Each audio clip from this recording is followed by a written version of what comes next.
I was right here. I was facing this direction. Yeah. And I remember hearing your voice come up behind me. Donnie McKillop's wife, Jasmine, found him here at this bus stop in Tucson, Arizona. Then they each held their breath. And the world went silent for just a moment. I thought you were going to yell at me and scream at me. Yeah. Mm-hmm. I didn't want to do that. Yeah. McKillop was back on fentanyl. He'd been missing for 6 months.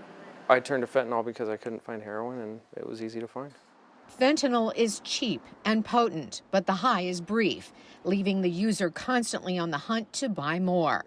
McKillop was paying about $1 a pill and using up to 20 a day. More than likely, McKillop's pills were smuggled through here, the Nogales-Mariposa port of entry. It's the closest U.S.-Mexico border crossing to his house. These scanners x-ray the trucks to look for drugs. Low energy beams for the cab, where the driver sits. Higher energy for the trailer and its cargo.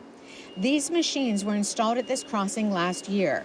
Because drivers no longer have to stop and get out, the port has gone from scanning 100 trucks a day to 700. It would look like this, like a floor. Border officers then analyze the scan and look for something odd. VOA was given an exclusive look at the control room to see how the government discovers fentanyl. They noticed that the floor seems a lot more dense. It looks darker in the x-ray than the previous truck did. That's an anomaly.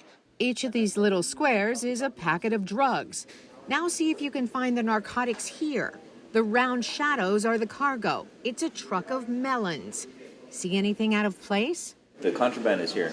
These rectangular packages on the floor of the trailer are the drugs. Passenger cars drive through regular border checks. Some are sent for a more thorough search. Others go through scanners that transmit the images to Officer Alejandro Bachillier. They tend to load up these cars with the fentanyl pills in the doors, in the firewall, the quarter panels. Fentanyl seizures doubled every year in the past 5 years. Customs officers here and at all the Nogales ports found 60% of that fentanyl. Earlier this month, the Mexican government agreed to send 10,000 troops to stop the flow of migrants and illegal drugs at its border.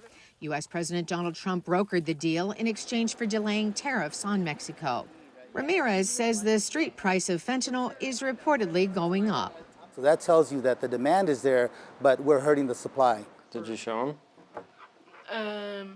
We didn't do it today. McKillop suggests Americans stop stigmatizing people addicted to drugs.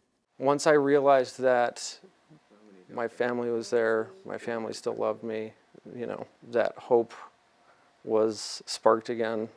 And now he's hoping his days of addiction are behind him. It feels good. Carolyn Presutti, VOA News, Tucson, Arizona.